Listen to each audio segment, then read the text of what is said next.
여러분 안녕하십니까? 7월 28일 목요일 생방송 정치본색 시작하겠습니다. 생생한 현장 이슈를 색다른 시각으로 집중 분석해보는 생방송 정치본색 시간이죠. 오늘 함께 집중 분석할 두 분 모십니다. 송국건 정치평론가, 차재원 교수 함께 하십니다. 어서 오십시오. 네, 안녕하세요. 반갑습니다. 네. 우리가 뭐 생생한 현장 이슈라니까 뭔가 좀 새롭게 생긴 이슈 아니겠습니까? 그렇죠. 네, 오늘도 새롭게 생겼습니다. 그렇죠? 윤석열 대통령의 문자 파문 후폭풍입니다. 주제가 궁하진 않아요. 이렇게 매일 새롭게 나오니까. 네, 첫 번째 주제부터 만나보시죠. 김나연 아나운서가 소개하겠습니다. 정치본색 오늘의 주제는 윤의 문자 파문 후폭풍입니다. 지난 26일 윤석열 대통령과 권성동 당대표 직무대행 겸 원내대표가 나눈 텔레그램 메시지가 언론에 공개가 됐죠. 이준석 대표를 두고 내부 총질이나 하는 당대표라고 언급한 것이 드러나면서 당무에 개입하지 않는다고 해온 대통령의 태도가 진위 논란에 직면했습니다. 이 대표의 징계에 윤심이 투영된 것 아니냐는 논란이 다시 일고 있는데요. 윤석열 대통령이 여전히 침묵으로 일관하는 가운데 여권 내 혼란은 물론 정치권 전체에 강력한 후폭풍이 한동안 이어질 것으로 보입니다. 오늘의 첫 번째 주제, 국민의힘 패닉 상태입니다. 자, 첫 번째 주제가 국민의힘 패닉 상태라고 합니다. 뭐 뉴스를 다 보셔서 아시겠습니다만 권성동 원내대표가 지금 또 당대표 권한대행인가요? 직무대행인가요? 두 개 모자를 쓰신 분이 윤석열 대통령하고 받은 문자 메시지를 하여튼 공개했는지 공개됐는지 모르겠습니다. 어쨌든 내부 총질이나 하는 대표가 없으니 잘하고 있네요. 이렇게. 이게 왜 패닉 상태가 돼야 되는 겁니까? 왜 이게 엄청난 일입니까? 어떻게? 그런데 네. 저는 그 엄청난 일이 아니라고 봅니다. 그러세요? 이건 저는 찻잔 속의 태풍 정도지. 아, 그래요? 이게 그리고 제목이 너무 과장된 건가요? 후폭풍, 이제 정치권에서는 뭐 이 정도 되면 후폭풍 뭐 이렇게 많이 쓰긴 쓰는데 네.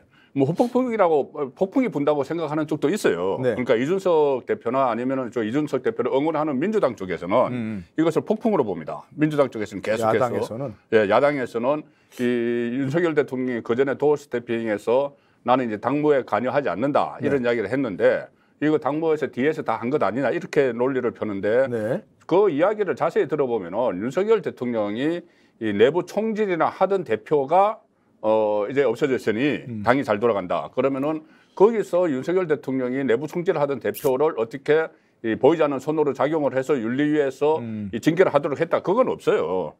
나중에 결과적으로 내부 총질하던 그 대표가 없어져서 당이 제대로 돌아가는 것 같다 이렇게 한 거지. 그런 문자 메시지에서 징계 과정에서 뭐 윤석열 대통령이 뭐 힘을 썼다든가 이런 거는 유추하지 못한다.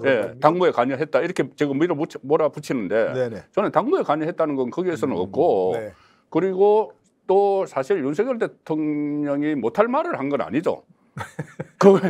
이준석 대표를 보면은. 10년 전부터 2011년에 박근혜 대통령 키저로 이렇게 정치권에 등장했는데 그 이후에 계속 내부 분란이에요. 그러니까 다른 건 그 전에 다 놔두고 뭐 대선 과정 때 다 놔두고 당 대표가 되고 나서 그리고 대선 때도 놔두고 윤석열 대통령 취임하고 나서 2달 반 동안만 해도 부딪힌 사람이 한 4명 되거든요. 배현진, 안철수, 장제원 그다음에 정진석 그 한 2달 사이에도 4사람과 막 싸웠어요. 그러면 윤석열 대통령 입장에서는 상당히 부담이 되는 게 맞죠. 그래서 저는 이것이 지금 이준석 대표가 조금씩 반응을 하고 민주당이 막 응원을 하고 하지만 그 윤석열 대통령이 여기에 대해서는 침묵을 지키거든요. 어제 오늘 도어 스태핑이 없었어요. 왜 그러냐면 외부 일정이 오늘도 울산 외부 일정이 있기 때문에 일부러 가신 건가요? 아니죠. 그건 아주 큰 행사인데 아주 그 시작을 안 했기 때문에 엠바고 상태라서 큰 행사에 갔기 때문에 이건 엠바고입니다. 그래서 알겠습니다. 그러니까 어쨌든 뭐 못할 말을 했냐? 그렇죠. 뭐 그 드러나서 그렇지. 뭐 속마음은 들긴데 그게 무슨 뭐 패닉이라거나 엄청난 후폭풍이거나 뭐 그런 건 아닐 것 같다 이런 말씀이신데 후폭풍이라고 생각하시는 거죠? 그 홍준표 대구시장이 이런 말씀하셨더라고요. 대통령도 사람이다. 그 말 듣고 저도 고개를 끄덕끄덕거렸는데 대통령 사람이죠. 그러나 그러니까 지금 이 대통령이 지금 그 사실은 어떻게 보면 지금 이 직역의 무게라는 게 있지 않습니까? 자리의 무게. 왕관을 선자 그 왕관을 버틸 만한 그 이 나름대로 자세가 되게 된다고 그러는데 그 자세라는 것 자체는 아마 지금 말을 하는 부분에 있어서도 상당히 신중하게 정제된 말들을 해야 된다는 그것도 포함되지 않았을까요? 그렇다고 한다면 저는 아무리 대통령이 사적 대화라고 한다더라도 이렇게 문자로 보내는 것 자체는 말 그대로 지금 기록이 남는 수밖에 없는 어느 식으로 유출될 경우에는 상당한 후폭풍이 벌어질 수밖에 없는 상황이라고 한다면 좀 더 신중하고 절제되게 네. 행동을 했어야 되는 것이 아닐까 하는 생각이 들고 그리고 사실은 저는 이 후폭풍이 간단치 않다라고 그렇습니까? 생각합니다. 왜 그러냐면 일단 말씀하셨지만 대통령은 뭐 지금 당무에 갔냐는 사람이 아니라고 이야기했지만 네. 내부의 총지라든 대표라는 그 말 한마디에 보면 상당히 알게 모르게 이 당무에 상당한 이 신경을 쓰고 직접적인 개입을 했을 개연성을 많은 사람들은 떠올리거든요. 추측할 수 있다. 그런 그렇기 때문에 그러면 그때 가면 대통령이 여러 차례 이야기했던 그 말과 지금의 그러면 지금 내밀한 그 이렇게 이 대화를 주고받으면서 한 이야기에서 이렇게 진실한 그러니까 했던 행동들이 드러난 것이 아닐까라고 사람들은 생각한다는 것이죠. 그러면 대통령에 대한 신뢰가 무너진다는 겁니다. 무너진다는 것이고 또 하나는 지금 그러니까 지금 당권에 뭐 지금 그러니까 이 개입을 했냐 안 했냐 뭐 지금 우리가 속단할 수는 없지만 지금 이준석 당 대표가 공당의 대표 그때 여당의 대표가 경찰의 수사 결과도 나오기 전에 윤리가 이렇게 빠르게 이 징계를 진행하는 측면에 있어서는 아마 권력 핵심의 의지가 상당히 작용했을 거야라는 것이 상당수의 사람들 시각이었거든요. 근데 윤리 징계 과정에도 과정에도 했을 것이다. 그렇기 때문에 이 지금 대통령이 그러면 이렇게 여당의 당권 다툼에까지 개입하는 상태. 그리고 특히 어쨌든 자기 대선에 있어서 1등 공신이잖아요. 공당의 대표. 그러니까 지금 당 대표로서 선거 승리를 이끌었잖아요. 한 번도 아니고 결과적으로는 결과적으로 두 번이나 그 지방선거 같은 경우 압승을 했단 말입니다. 그런 상황이라고 한다면 이런 사람을 쳐내는데 가면 대통령이 앞장선 거 아니냐. 이게 지금 상당히 어떻게 보면 통합과 포용 같은 편도 포용하지 못하는 사람이 과연 통합과 협치를 이야기할 수 있을까라고 생각할 수 있다는 것이죠. 그런 면에서 좀 정치권의 후폭풍이 있을 수 있다. 또 마지막으로 제가 한마디만 더 붙이자고 한다면 어제 뭐 지금 이준석 당대표가 이 이야기를 했잖아요. 양두구육과 같은 행태라는 식으로 양하고 지금 개를 이야기했는데 국민들은 정작 뭘 하냐면 소는 누가 키우냐는 거예요. 그러니까 지금 이 대통령이 이런 식으로 이 여당 내의 다툼에 이렇게 개입하고 지휘하고 감독하는 것처럼 보이는 것 자체가 국민들 입장에서는 민생의 위기 정말 심각한데 그리고 뭐 오늘 지금 뭐 아침 뉴스에 보면 김정은의 발언이 보도됐잖아요. 지금 상당히 심각한 강도로 지금 우리한테 위협을 가하고 있는데 이런 안보 위기에 정작 이익을 챙겨야 될 대통령은 딴 데 신경 쓰고 있는 것이 아닐까라고 많은 사람들이 생각한다는 것이죠. 이 부분들이 절대 간단치 않은 폭풍을 불러일으키는 하나의 원인이다 생각합니다. 그러니까 뭐 결국은 이런 것들이 이제 국민의 민심에도 영향을 줄 수 있다. 이제 그런 면에서 폭풍이 있을 수 있다는 거죠. 윤 대통령 입장에서는 참 여당이 원망스러울 거예요. 도와주지 못할 망정 맨날 이런 식으로 발목 잡기 하는 게. 자, 그러나 언즉시하라. 뭐 말인즉 맞지만 대통령이 그런 말을 이렇게 뭐 사적인 대화라 하더라도 해서는 안 될 말이지 않느냐 이런 뭐 좀 그러니까 용어 사용은 내부 총질 이 용어 사용은 이 어떻게 보면은 좀 저도 그 유튜브 하면서 그런 용어를 많이 사용하는데 그러니까 뭐 일반화된 용어예요 사실은. 일반화된 용어죠. 그런데 대통령의 합법으로는 맞지 않지만 아무리 사적으로 했다고 해도 그런데 그것을 이제 확정을 시키면서 왜 이 대선 공신을 내쫓으려고 하느냐 또 같은 편끼리 조금 전에 말씀하셨지만 같은 편끼리 하느냐 민생을 왜 팽개치느냐 이런 이제 파생돼서 쟁점이 나오는데 같은 편이 아니라고 생각하는 거예요. 누가? 윤석열 대통령은 이준석 대표에 대해서 그래서 그리고 이것이 이미 내쳤다 윤심에서는 제외했다. 제외된 거죠. 그래서 지금 뭐 민생을 살피고 북한의 위협에도 대비하고 해야 되는데 여당에서 이런 분란이 일어나니까 그걸 먼저 정리를 해야 되는 거죠. 물론 뭐 도어스트핑에서는 기자들이 물어보면은 나는 당무에 관여 안 한다고 이야기를 하지만 안 할 수가 없어요. 이 정권을 움직이는 게 세 축이잖아요. 대통령실, 그다음에 행정부, 집권당인데 집권당이 이렇게 계속 그 제대로 흘러가지 못하고 그 대표발 리스크가 계속 있고 또 어떻게 보면은 나중에 사법 처리까지 받으면은 그것은 엄청난 정권에 타격을 주게 되거든요. 그래서 그것을 먼저 정리를 해야 되고 물론 윤리위원회에 이준석을 징계해달라 이렇게는 안 하지만 다른 윤리위원회 위원장도 이양희 위원장도 상당히 정무적 판단을 해요. 왜 그러냐면은 그 정치 가문이죠. 이철성 그 대표의 딸이고 또 그렇죠. 국민의힘에서 뭐 윤리심판원장인가 그런 것도 하고 네. 또 여러 가지 비대위원도 했었죠. 비대위원도 네, 했죠. 네. 그 이준석과 같이 비대위원도 했죠. 네, 맞습니다. 그래서 정무적 판단을 할 수가 있는데 물론 그 예를 들어서 그 윤석열 대통령이 이준석을 불신한다 이런 인상을 받아서 그 영향을 미칠 수는 있었겠죠. 네, 네. 그런데 그 정도의 역할은 저는 대통령이 할 수 있다고 봅니다. 어느 정도 해야 한다 그런 얘기십니까? 그렇죠. 오히려 해야 한다. 안에 정권을 움직이는 축의 한 큰 네, 축인데 네. 제가 정립을 해서 이렇게 정권을 움직여가는데 그중에 한 축이 계속 삐걱거리면 그것을 고쳐야죠. 오히려 대통령이 이렇게 그야말로 뭐 이제 직접적이든 간접적이든 뭐 어떤 뭐 최고 지도자로서 당무에 좀 개입을 오히려 해야 되는 거 아니냐? 제가 하는 게 오히려 바람직한 거 아니냐 이런 일주일 전에 네. 그러니까 우리 지금 예, 두 분하고 같이 예, 토론을 하면서 맞습니다. 제가 그 이야기했습니다. 네.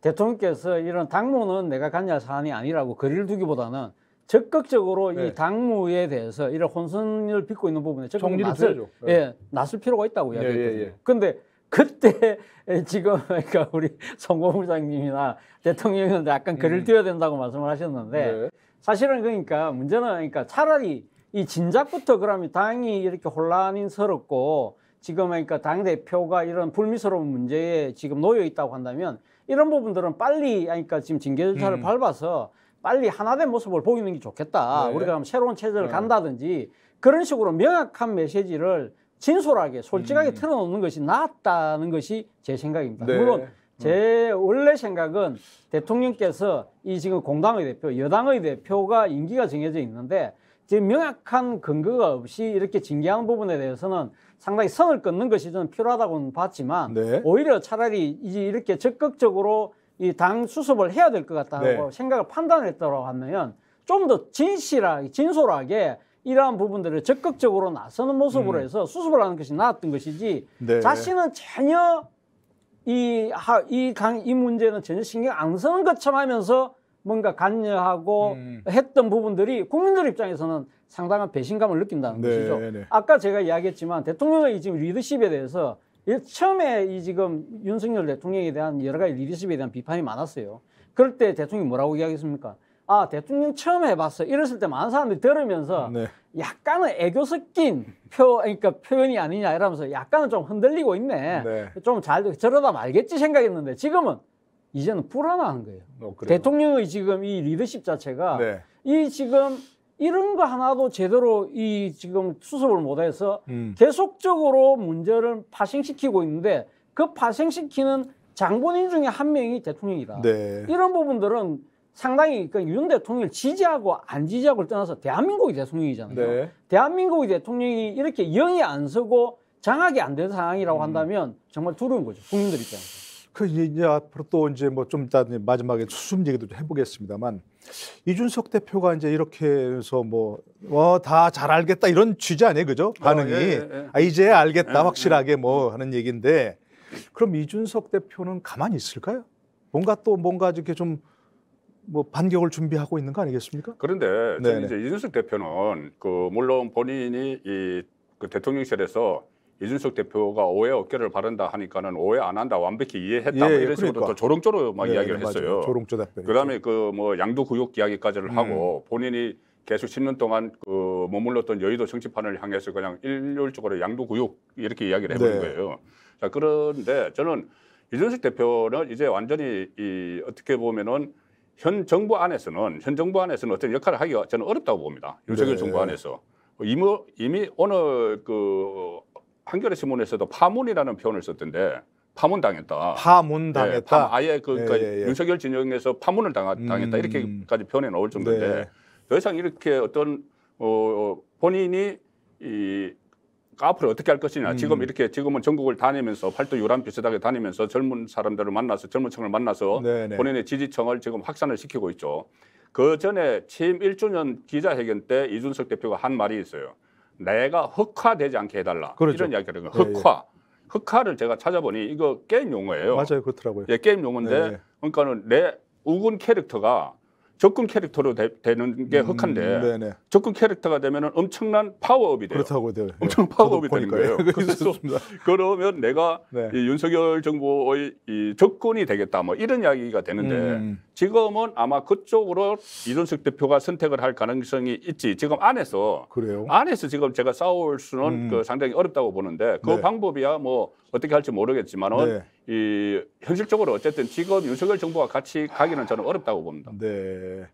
그러면 이준석 대표 문제는 이건 뭐 아까 이제 말씀하셨잖아요. 이 대통령 이런 문제도 하나 확실히 정리 못하느냐 한다면, 근데 과거 같으면 대통령이 한마디 하면 정말 직선이 못했잖아요. 이건 전혀 그렇지 않고 뭐 사실 똑똑히 이해했다 이런 식으로 아주 되받는 걸 보면 이거 어떻게 정리됩니까? 이준석 답죠. 바로 그런 것 때문에 MZ 세대, MZ 세대. 그래서 그러니까 1년 전에 이준석 돌풍을 일으켰던 하나의 이 원인이기도 한데요.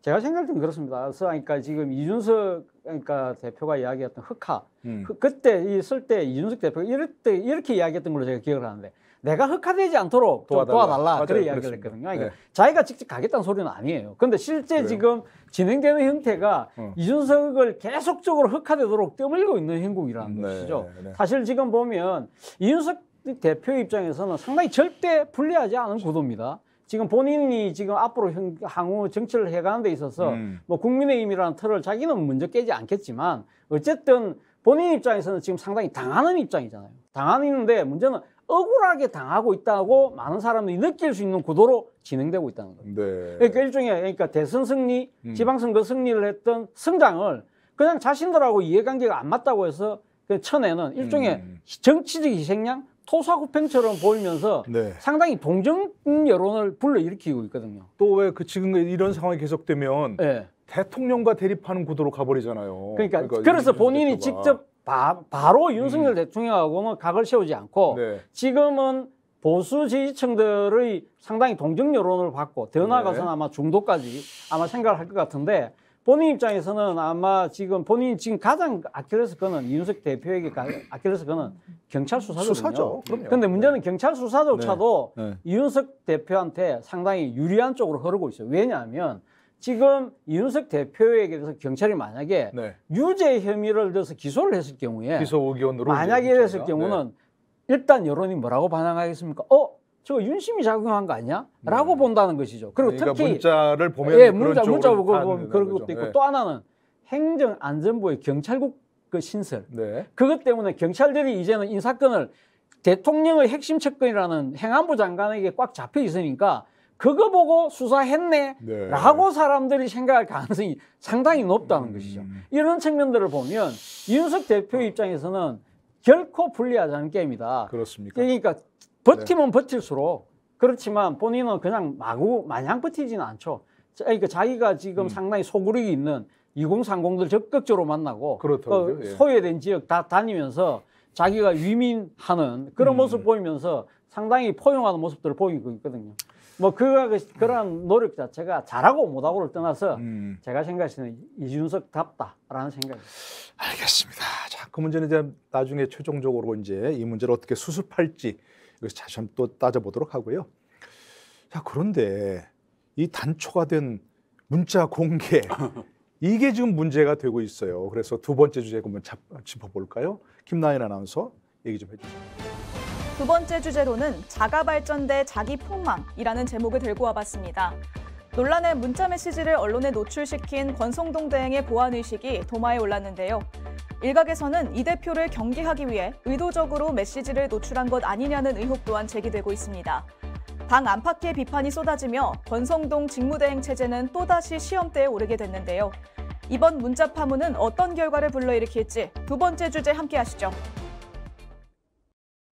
자, 제목에서 여러분 아셨겠습니다만 이게 자가 발전이냐 자기 폭망이냐, 그러니까 어제 쭉 나온 걸 보면 이 문자가 공개가 실수가 아니다 이건. 그렇죠. 이런 말도 있고, 아니다 이건 뭐 실수일 뿐이다. 그런 대통령과의 문자 메시지를 일부러 공개한 사람이 어디 있겠냐, 이런 얘기도 있는데 어떻게 보세요 그거는? 저는 뭐 권성동 대표가 정치적 바보가 아닌 이상은 그렇게, 그러니까 지금 고의로 저는 공개했을 가능성은 저는 거의 없다고 봅니다. 그래요? 사실 뭐 본인이 지금 지금 사선 의원이고 지금 또 여당의 지금 원내대표 그리고 지금 당대표 직무대행을 맡고 있는 네. 정도라고 한다면 그 정도의 정무적 판단 능력은 있다고 봐야 되지 않을까요? 그리고 그렇습니까? 또 하나는 네. 본인이 사선 의원을 하면서 사실은 이러한 파동들을 여러 번 봤잖아요. 그러니까 이렇게 문자가 공개됐을 때 닥칠 후폭풍에 의해서 상당히 명멸을 갔던 많은 네. 그러니까 앞선 정치인들을 봤기 때문에 본인한테 닥칠 일이 뭐라는 거 번하게 알 수 있는 것이거든요. 네. 근데 물론 뭐 이 혹자들은 이렇게 이야기를 하더라고요.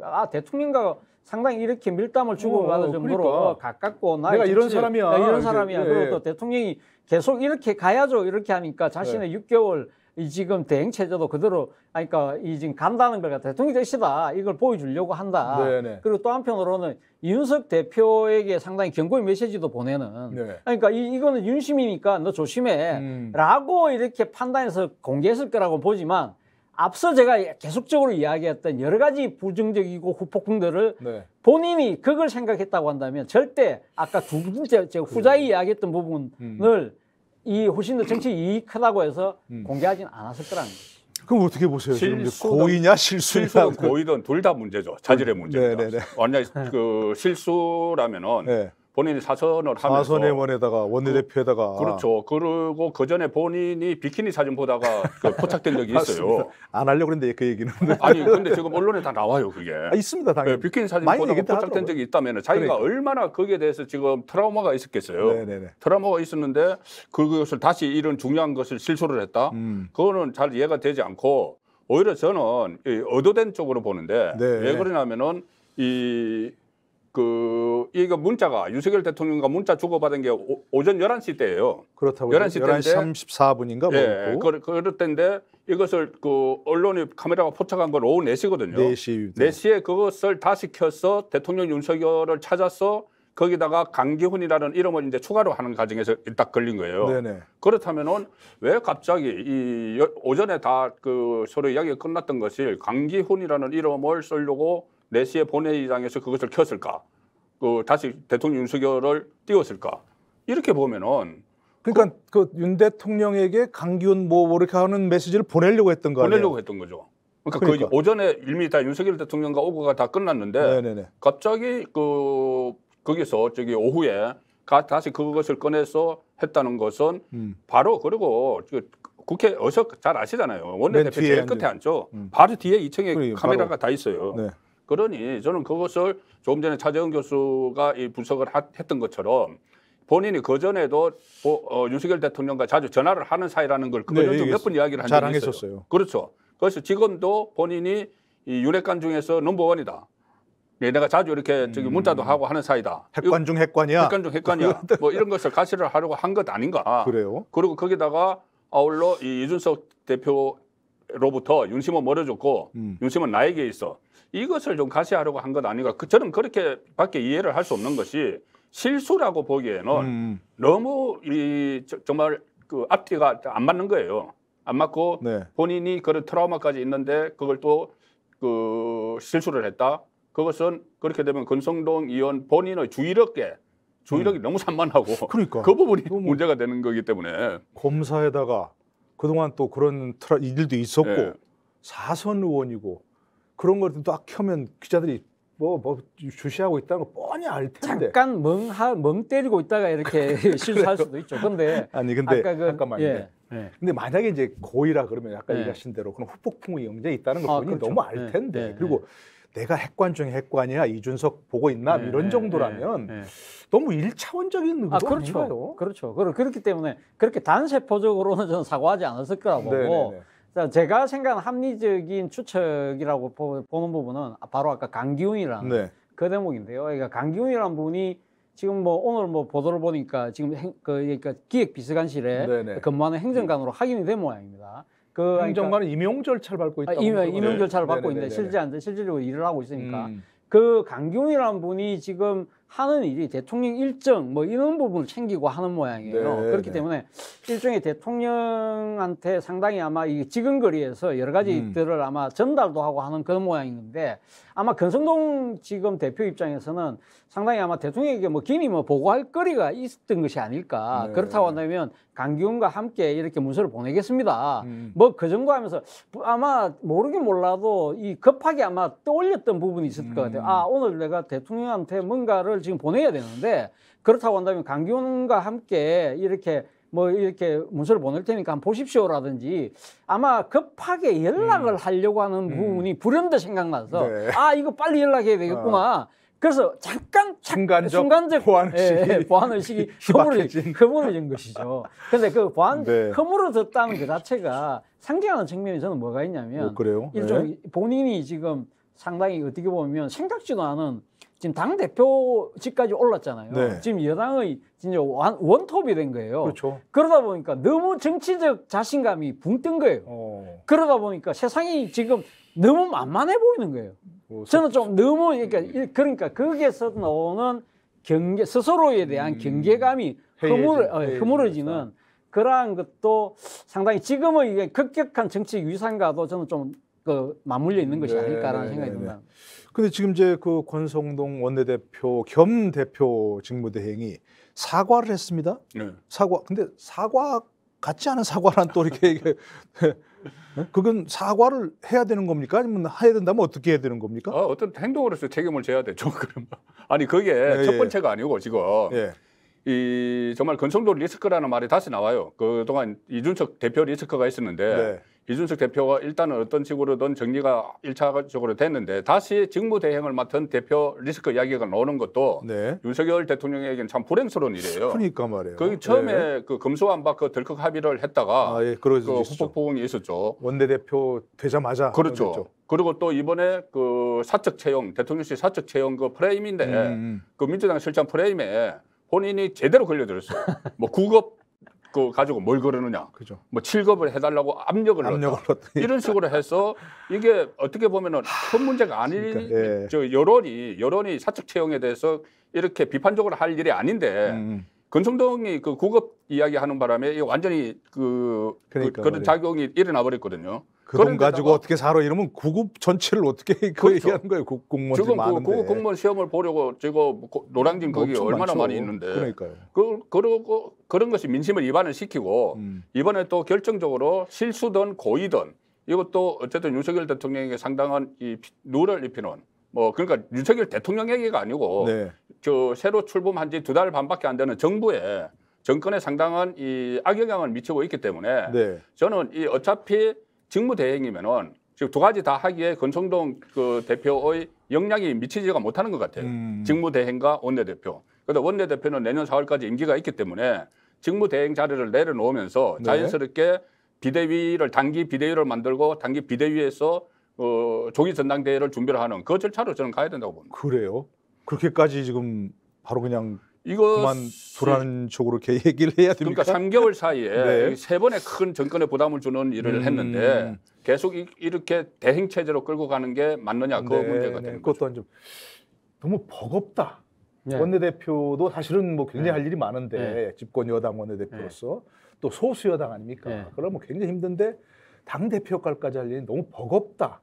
이런 측면도 아까 좀 말씀하신 좀 본인의 역량에 비해서 뭐 큰 감투를 맡으니까 뭔가 좀 방자해진 거 아니냐 이런 얘기 있었고 그런 측면이 있는데 저희가 생각해서 앞으로 권성동 원내대표의 정치 운명과 관련해서는 저는 대통령 국정 지지율 그리고 또 당의 지지율이 앞으로 어떻게 진행될 것이냐 이번 주말부터 이번 빠르면 아마 내일 모레부터 아마 지지율이 아마 쏟아져 나올 건데 이번 주말을 거치면서 하나의 여론의 방향이 만약에 지금 그러니까 이 30% 초반에 형성돼 있는 마지노선이 붕괴되면서 20%대로 진입을 하게 되면요.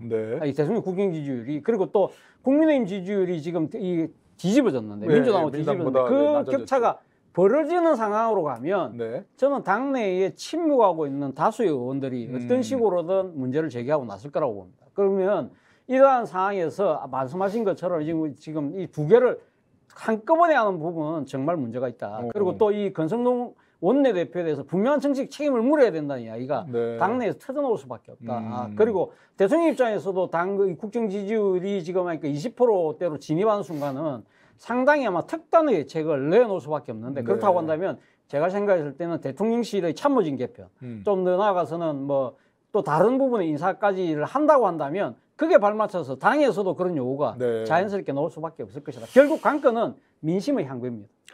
근데 며칠 사이에 이제 뭐 이렇게 대통령 지지율이 이제 뭐 하락세를 멈추고 예. 약간 반등하고 있다. 반등하는 때도 있어요. 이런 얘기 있었어요. 네. 이런 사건이 좀 어떻게 악영향을 미칠 것 같습니까? 뭐 좀 얘기하신 대로. 저는 이미 네. 지금 지지율 추세를 그 자세히 보면은 지금 지지율이 이렇게 안 오는 이유 가장 큰 이유는 저는 뭐 다른 뭐 인사 문제 이런 것도 물론 실책이 다 있기는 있지만 네.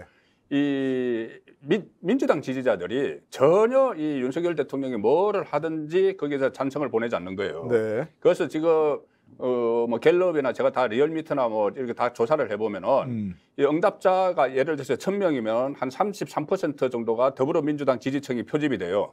한 3분의 1 정도가? 예, 3분의 1 정도 표집이 네. 되는데 그 지지율이 최저 2% 나옵니다.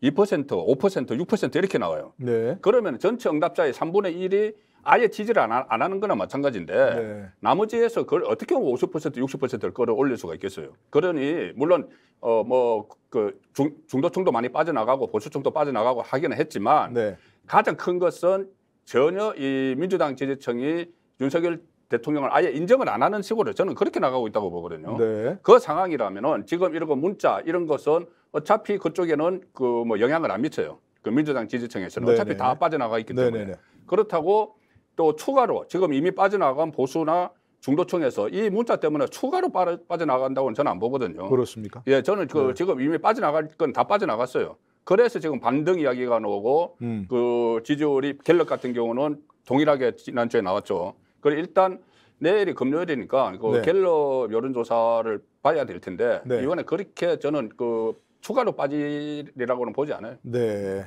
어떻게 조금 혹시 뭐 예, 아니 뭐 저는 뭐 그러니까 저도 뭐 여론 전문가는 아니지만 네. 제가 생각했을 때는 소위 말하는 이제 콘크리트 지지율, 그러니까 옛날에 박근혜 대통령 때는 콘크리트 지지율 한 35%, 없죠. 절대 무슨 일이 있어도 깨지지 않을 그러니까, 거라고 예, 했지만 예. 마지막에 5%까지 내려간 적이 있습니다. 그렇다고 한다면 보수 지지층들이 똘똘 뭉쳐서 아 이거 지금 자칫 잘못하면 힘들게 찾아온 정권 내놓을지도 모른다. 그렇기 때문에 우리가 이 지금 힘을 모아야지 하는 순간에 이게 터졌단 말입니다. 네. 터지면서 아마 모르긴 몰라도 상당한 강성 지지층 입장에서도 상당히 실망하는 목소리들, 역시 그런 보수 지지층 입장에서도 예, 그렇게 그런 부분들이 작동할 가능성이 저는 있을 네. 것이다. 그렇다고 한다면 이 아까 제가 전망했던 대로 이 마지노 노선이 붕괴될 가능성도 배제할 수 없다. 저는 뭐 어쨌든 참 뭐 좋은 건 아닙니다. 그렇죠? 예. 악재는 분명하고 이것이 어떻게 좀 여론 지형에 영향을 미칠지 좀 두고 봐야 되겠는데 참 뭐 하여튼 여러 가지 비판도 해보고 우리가 여러 가지 분석을 해봤습니다만 그래도 이 문제를 어떻게 수습해야 하냐 아까 잠깐 얘기하셨지만 수습해야 되는 그런 국면이 될 텐데 어떻게 해야 할지 김나연 아나운서 한번 소개 좀 해주시죠. 오늘의 마지막 주제는 머나먼 수습의 길입니다. 권성동 대행의 사과에도 메시지 노출의 여지는 만만치 않습니다. 대통령실과 여당이 일제히 뒷수습에 나섰으나 논란이 사그라들 조짐은 보이지 않는데요. 권 원내대표가 당대표 직무대행의 자리라도 내려놓든지 혹은 원내대표직에서까지 물러나야 어느 정도 일단락이 될 거라는 전망이 나오는 가운데 여당은 수습책을 놓고 고심에 빠진 모습입니다. 어떤 해법이 우선되어야 할까요? 세 번째 주제 함께하겠습니다. 네, 수습의 길을 얘기하면서 제목을 머나먼 수습의 길 이렇게 달아서 이거 저 얘기하는 게 조금 그렇습니다만 아까 이제 두 분 얘기하신 대로 이 권성동 원내대표가 이 두 가지 역할을 다 하는 것이 너무 힘든 거 아니겠는가? 버거운 거 아닌가? 그렇다면 어떻게 대표직을 내려놓습니까? 대표 대행을 어떻게 해야 되는 거예요? 그러면? 직무대행을 직무대행을 그럼 어떻게 되는 거예요? 상황이? 그러면 일단 비대위가 구성이 되겠죠. 비대위? 예, 비대위가 구성이 돼서 비대위가 뭐 그 오래 끌 게 아니고 네. 비대위가 이 조기 전당대회를 준비를 하게 되는데 그 대신 조기 전당대회를 지금 하려면은 당헌 당규도 몇 개 좀 바꿔야 될 부분이 생겨요. 지금 상당히 이 상황이 사상 초유의 상태이기 때문에 네. 이준석 대표가 대표직을 스스로 물러나지 않으면은 또 그 상황에서 아직 6개월 후면은 당원권이 복귀가 돼서 다시 저기 당 대표로 갈 수가 있는데 네. 지금 논리상으로는 그렇잖아요. 그렇다고 그러죠. 그런 상황에서 이준석이 사퇴도 안 하는데 전당대회를 여는 데 대해서는 또 논란이 또 있을 수가 있어요. 그러니까요. 있을 수가 있는데 네. 이것은 어떤 식으로 했었든지 저는 이준석 대표를 네. 사퇴를 시켜야 된다고 봅니다. 자, 일단 그 경찰이 만약에 기소 의견으로 검찰에 송치를 하거나 네. 영장을 청구를 하거나 뭐 그렇게까지는 안 가겠지, 신청을 하거나 네네. 그렇게까지는 안 가겠지만 어쨌든 기소가 되면은 자동적으로 당원권은 전부 다 없어지기 때문에 네. 대법원 판결 나올 때까지 할 수가 없죠. 네. 그런데 경찰이 또 언제 이것을 조치를 할지 또 조금 전에 말씀하신 대로 그런 보도가 나오기 시작하거든요. 이준석을 아마 경찰에서 그 기소하기 어려울 거다. 기소 의견으로 송치하기 어려울 거다 이야기가 나오는데 자 그것을 기다리지 말고 이것을 지금 정치적으로 풀어야 될 문제예요. 네. 정치적으로 풀어야 될 문제면은 저는 이준석 그 대표가 스스로 사퇴하는 게 저는 가장 맞다고 보는 거죠. 사퇴를 해야지 모든 문제가 일단 풀리는데 네네네. 사퇴를 하지 않는 상황에서 이것을 그러니까. 어떻게 할 것인지는 또 당헌 당규를 좀 검토를 해서 또 새로운 길을 찾아야 될 거예요. 이 상태로 그냥 갈 수는 없는 그 지경까지 와 있거든요. 그러니까 권성동 의원이 이제 뭐 예를 들어서 너무 버겁다 하셔고 나 당대표 직무대행은 안 하겠어. 이렇게 한다 해도 뭔가 좀 수습 국면이 될 수가 없잖아요. 사실 쉽지 않습니다. 그러니까 이준석 대표가 현재 있는 이상은. 예, 지금 그러니까 이 직무 대행 대행이라고. 자체를 내려놓는다고 해서 바로 비상대책위로 갈 수 없는 것이요. 네. 지금 최고위원들이 있거든요. 네. 최고위원회가 살아있기 때문에 최고위원들이 동반 사퇴하지 않는 이상 이 체제를 바꾸기가 쉽지 않습니다. 그러니까 지금 아마 이 권성동 원내대표가 그러니까 이 그 대표 대행직을 내려놓을 경우에는 아마 뭐 예를 들면 최고위원회에서 그러니까 그러니까 최다 득표를 한 순서대로 가면 우리가 그럼 내가 하겠다고 주장을 했을 경우에는 네. 이게 지금 상당히 당규상으로도 문제가 또 생기거든요. 그러니까요. 그렇기 때문에 그렇다고 한다면 이거는 당내 합의가 이루어져야 돼요. 앞서 제가 말씀드린 것처럼 지지율이 만약에 내려가고 상당히 당이 비상인 상황이라고 하면 당의 가장 어떻게 보면 최고의 의결기구는 어떻게 보면 의원총회라고 할 수 있거든요. 네. 의원총회에서 가면 뜻을 모아서 그러면 이제 그러니까 최고위원들 좀 사퇴하고 네. 이렇게 정리를 했으면 좋겠다.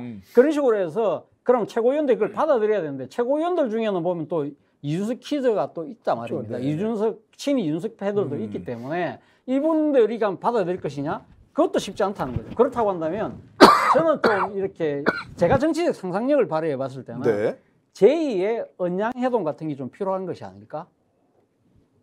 언양해동 기억나시죠? 또 그러니까 그때 당시 후보 시절에 이준석 대표가 가출했을 때 언양 찾아가서 그 윤석열 후보가 같이 맥주 한잔 마시면서 네. 내가 이준석 이 대표 오라면 가고 뭐 어떻게 하면서 내가 시킨 대로 하겠다는 식으로 이야기를 했는데 저는 뭐 그렇게 지금 대통령이 됐기 때문에 그러니까요. 전혀 그걸 아니 그러니까 제가 정치 상상력이라는 건데 그렇게까지 한다는 것이 아니라 그럼 이준석 대표가 지금 외곽을 돌며 있다고 한다면 대통령이 한번 찾아가서 가면 내가 이번 발언에 대해서는 내 진짜 뜻은 이런 것이었다. 네. 내가 사실은 당신한테 섭섭한 것이 있었고 그러나 지금 이게 우리가 왜 정권을 다 빼들어 왔느냐 만들었느냐 결국은 지금 우리 국민을 하나로 뭉쳐서 네. 나라를 좀 이렇게 발전시켜 나가는 것이 아닐까. 그렇다고 한다면 여기서 현명하게 선택을 당신이 가면 자기 사퇴해주고 네. 뭐 이런 식의 이야기들을 딱 속 터놓고 이야기하면서 정치적 타협을 하면서 두 사람이 딱 봉합을 해버리면 저는 쉽게 끝날 수 있는데 문제는 대통령의 이 무게. 그럼요. 그런 후보 시절하고는 전혀 다르죠. 다른데 상황이죠. 그러나 정치적 상상력이 그래서 필요하다는 거예요. 글쎄요. 굉장한 상상력이 있는데 저는 그때 그 방법이 이제 없다. 그렇게 딱 단언을 할 수가 없는 것이 네. 그때 후보 시절에 가출을 하고 했을 때 그 국민의힘이 의원총회를 열어서 네. 탄핵 그 방법을 다 논의를 했어요 그때. 네. 탄핵 일부 직전까지 그렇다고 갔는데 그러죠, 뭐. 윤석열 대통령이 가서 구출을 해왔죠. 그죠. 상당히 구출을 해온 겁니다. 지금 그 당원 당규에서 뭐 탄핵을 하는 방법은 무슨 그 당원 소환제 뭐 이런 것도 있지만 당원 소환제도 상당히 절차가 복잡해요. 네네. 그 대신 조금 전에 말씀하신 이 그 최고위원들의 선도 사퇴를 하면 그때 홍준표 과거에 한 10년 전에 2011년인가요? 네, 최고위원들 전부 사퇴하면서 그렇죠. 무너져 버렸죠. 그때 그 유승민, 원희룡, 남경필 이렇게 쫙 사퇴하면서 홍준표 체제가 무너졌거든요. 그렇죠.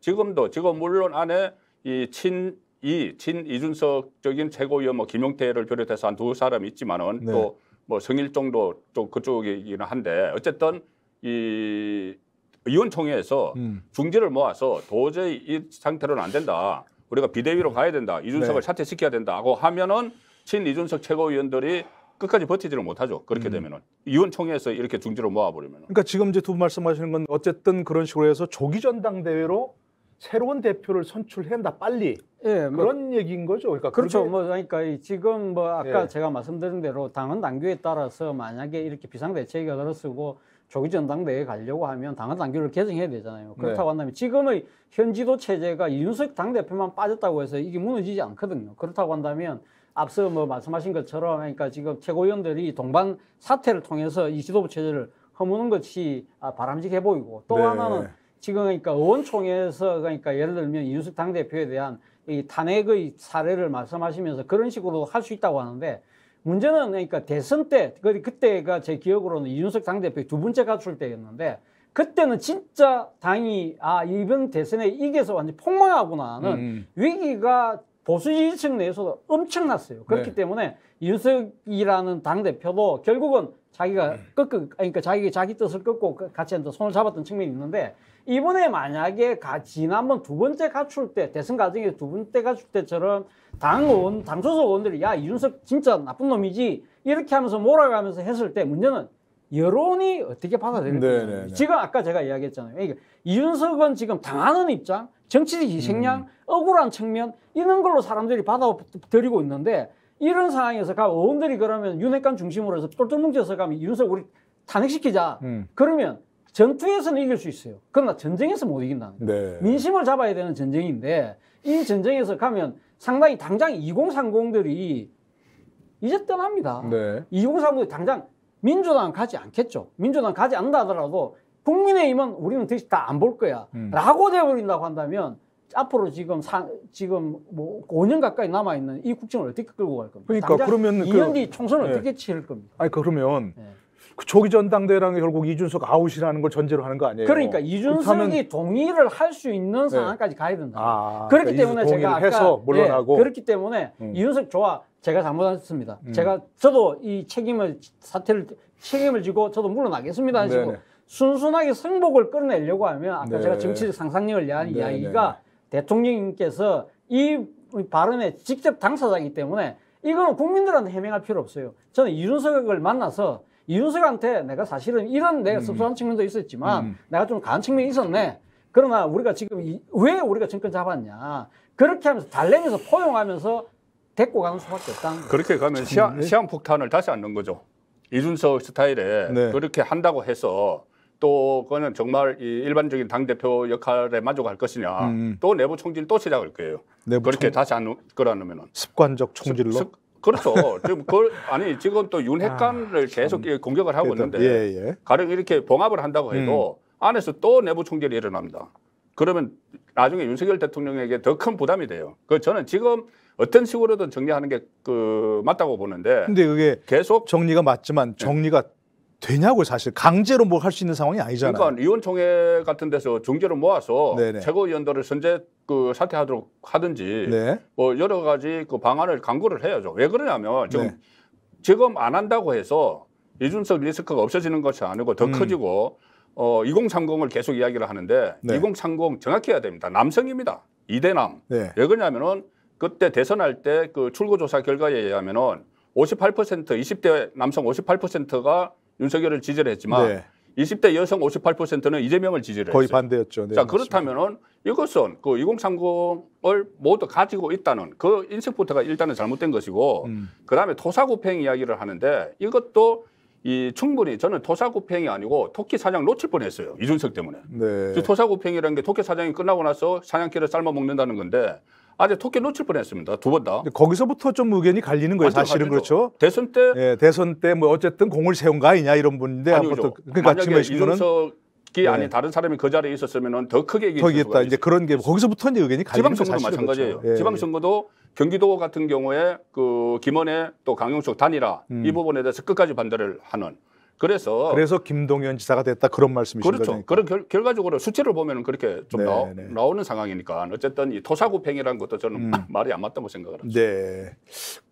전혀 이제 거기서부터 그 지점부터 사실 의견이 갈리는 거예요, 그죠? 저는 그러니까 일단 말씀, 제가 아까 그러니까 이준석 또다시 총질할 거라고 그러는데 문제는 지금 현재 상황에서 이준석이 지금 억울하게 당하고 있다고 그러니까 민심은 볼 가능성이 높다는 것인데 만약에 대통령이 말 포용했어요. 그러면 함께 하겠습니다 하고 이제는 당대표직도 물러났어요. 그런 상황에서 뭔가 총질을 하게 되면 이제는 이준석 나쁜 놈, 죽일 놈 이렇게 된다는 거죠. 그렇기 때문에 그 효과 자체가 상당히 반감될 수밖에 없다는 건데 문제는 가장 급한 불은 지금 발등이 떨어진 불이잖아요. 이 불부터 끄고 뭔가를 시작을 해야 되잖아요. 그러니까 이제 이준석 대표를 빨리 포용을 하는 쪽에 달래고 어떤 식으로 수습을 하는 쪽으로 가야 된다. 그리고 아까 2030 같은 경우 남성표라고 하지만 그동안 2030표를 못 잡아서 그동안 이 보수 진영이 힘들었던 거 아닙니까? 그렇다고 한다면 이 절반의 이 표라고 하더라도 이게 정말 중요한 표거든요. 0.73% 차이로 신승을 했는데 이 표가 없었다고 한다면 이 표를 그냥 떠나보낼 겁니까? 이준석이 없었으면 더 크게 이겼다고 하시잖아요. 어쨌든 오늘 어디 뭐 울산 가신다고 지금은 얘기해도 되는 거죠? 시간 이미 일정이 다 아마 계속 하실 테니까 11시부터인가 겁니다. 뭐 정조 대왕함 진수석인가 이준석 대표도 그 동네에 있다는 거 아닙니까? 어디죠? 지금 뭐, 대구 쪽에 뭐 간다고 하시니까 그러니까 가깝네요. 가까우니까 그것도 좀 가능하면 한번 만나시면 어떨까 싶긴 한데 한 가지 또 이제 아까 얘기하신 것처럼 인적 쇄신도 필요하다. 지금 이런 얘기가 많이 나오고 있어요. 인적 쇄신이가. 근데 어쨌든 당도 지금 뭔가 당에서도 가만히 현재 상황대로 하면 안 된다는 그 비상한 인식이 있어야 될 것 같고 그 방법론을 당에서 찾아야 되는 거니까 최고위원 전원이 뭐 사퇴를 하든 아니면 어떤 다른 방법을 강구하든 그런데 어떤 식으로 좀 인적 쇄신도 좀 필요하다고 생각하십니까? 저는 대통령 비서실 개편이 정말 필요하다고 봐요. 왜 그러냐면은 김대기 실장이 취임한 지 한 2달 반 만에 처음 기자실에 나타나서 제가 누군지 모르시죠? 이렇게 이야기할 정도 되면 비서실장이 한 번도 기자들과 소통이 없었다는 이야기고 그리고 이번에 저는 뭐 대통령실 사측 채용 프레임인데 거기에 대해서 이 대통령실이 전혀 모르쇠로 하고 그 반응은 아마 뭐 당에서 권총동이 할 거다 이런 식으로 떠넘겼거든요. 대통령실장이 책임을 져야 되는 이야기인데 대통령실 사측 채용이기 때문에 그런데 거기에 대해서 대통령실장이 전혀 뭐 어떤 언급도 없고 겨우 시민사회수석 강승규 시민사회수석이 마지못해 나와가지고 그 부분에 대해서 대응을 하기 시작했는데 그때는 이미 늦었어요. 조금 늦었죠. 권총동이 뭐 구급 공무원 이야기하는 바람에 악화될 대로 악화된 상황에서 늦었고 그리고 지금 아직 석 달도 안 됐는데 무슨 대통령실 개편이냐고 하는데 이명박 정부 초대 대통령실 비서실장이 유우익 3개월 만에 그만뒀습니다. 그때 촛불 집회, 촛불 집회 그 대처를 못해서 그 강우병 쇠고기 파동 때. 그 다음에 그 박근혜 대통령의 첫 비서실장이 허태열도 4개월 만에 그만뒀어요. 그때 그 윤창중 씨 미국 가서 뭐 그런 일이 있고 인사 파동이 일어나서 그 3개월 4개월 만에 그만뒀으니 저 전례도 있고 또 이 잘못됐다고 생각하면은 바로 바꾸는 게 맞죠. 그리고 가장 국민에게 강력하게 와닿는 쇄신은 인적 쇄신이기 때문에 사람을 바꾸는 게 맞다고 봅니다. 대통령 비서실부터 좀 개편해야 한다. 개편해야 된다고 봅니다. 예전에 그런 말 누가 하시더라고요. YS는 뭐 즉각 반응해가지고 한 대만 맞고 끝나는데 DJ는 많이 맞고서 결국 개편한다고.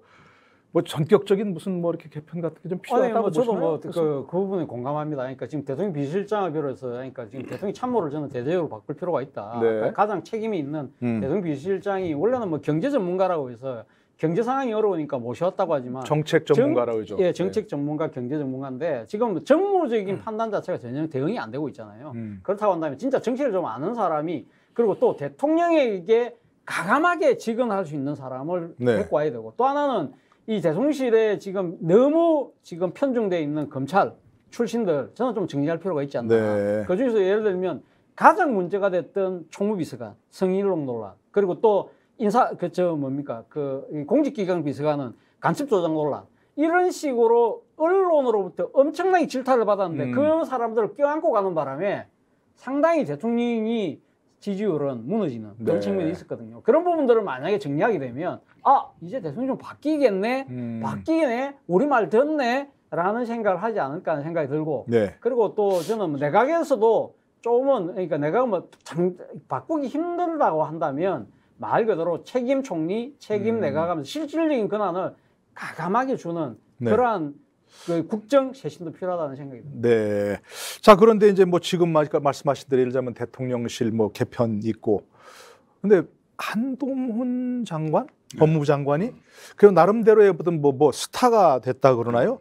뭐 그런 부분에 있어서 뭐 좀 도움이 되지 않겠습니까? 뭐 현 정부의 어떤 그 국정을 뭐 쇄신해 나가는데. 그러니까 그 한동훈 장관 네. 앞으로 역할이 많죠. 지금은 어떻게 뭐 이미지 상징적인 것만 가지고 이야기를 하는데 네. 법무부 장관으로 이미 이 뭐 문재인 정부의 적폐라는 이야기를 하죠. 적폐 청산을 위해서 그 검찰도 대배치를 했고 또 앞으로 이 검수완박 법안에 대해서 헌재에 쟁송하는 문제. 네. 또 하나가 뭐가 있냐면은 그 상설특검법을 법무부 장관이 발동을 할 수 있어서 한동훈 장관의 그는 앞으로 할 역할은 상당히 크다고 봐요. 예, 알겠습니다. 저희가 오늘 뭐 윤석열 대통령의 문자가 공개된 그 파문 후폭풍을 짚어봤는데요. 두 분 말씀하신 대로 필요하다면 인적 쇄신도 하고 필요하다면 국민이 뭘 원하는지 잘 파악해서 그쪽으로 가는 게 결국 이 파문도 수습하는 길이 아닌가 싶습니다. 네, 7월 28일 목요일 생방송 정치본색 여기서 마치겠습니다. 여러분 고맙습니다.